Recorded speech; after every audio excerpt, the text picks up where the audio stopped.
સ્વાગત છે। પાદરા તાલુકાના મહુવડ ગામે ક્ષત્રિય અસ્મિતા સંમેલન યોજાયું। આથી હું મારા કુળદેવીના સોગંદ ખાઈને શપથ લઉં છું કે હું પોતે ભારતીય જનતા પાર્ટી વિરુદ્ધ મતદાન કરીશ તથા મારા ગામના અન્ય 100 લોકો ને પણ ભારતીય જનતા પાર્ટી વિરુદ્ધ મતદાન કરાવીશ તથા હું કોઈ પણ વાતો તથા લાલચમાં ભારતીય જનતા પાર્ટી આપે તો હું એમાં ભેરવાઈશ નહીં। જય ભવાની, જય ભવાની।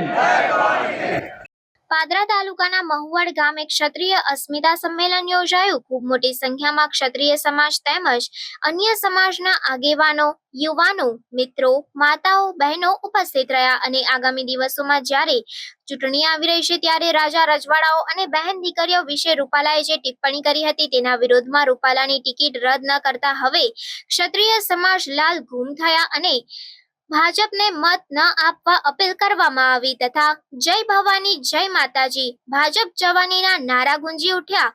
ભાજપ વિરુદ્ધ મતદાન કરવાની પ્રતિજ્ઞા લીધી। રિપોર્ટર ચીમન કટારિયા।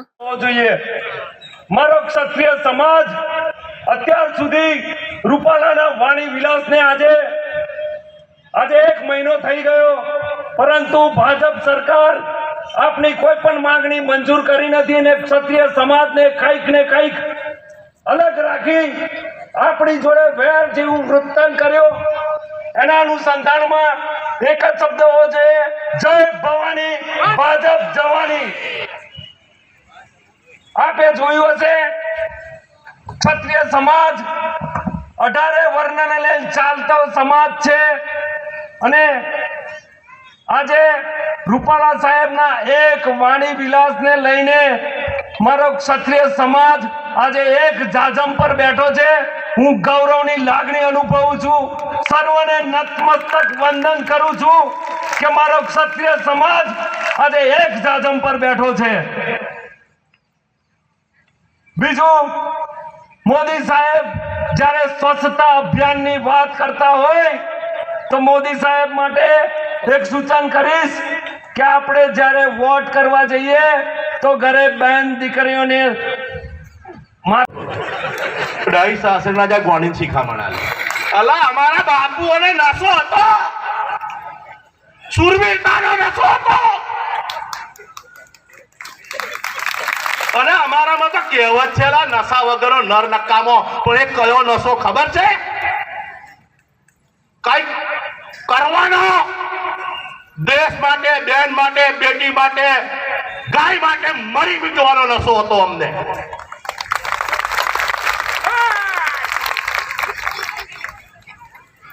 પાછા જયચંદ તો જતા રહ્યા, એમની ઓલાદો મેલી ગયા છે, એ પાછા ભજપૂતોમાં બેઠા અંદર।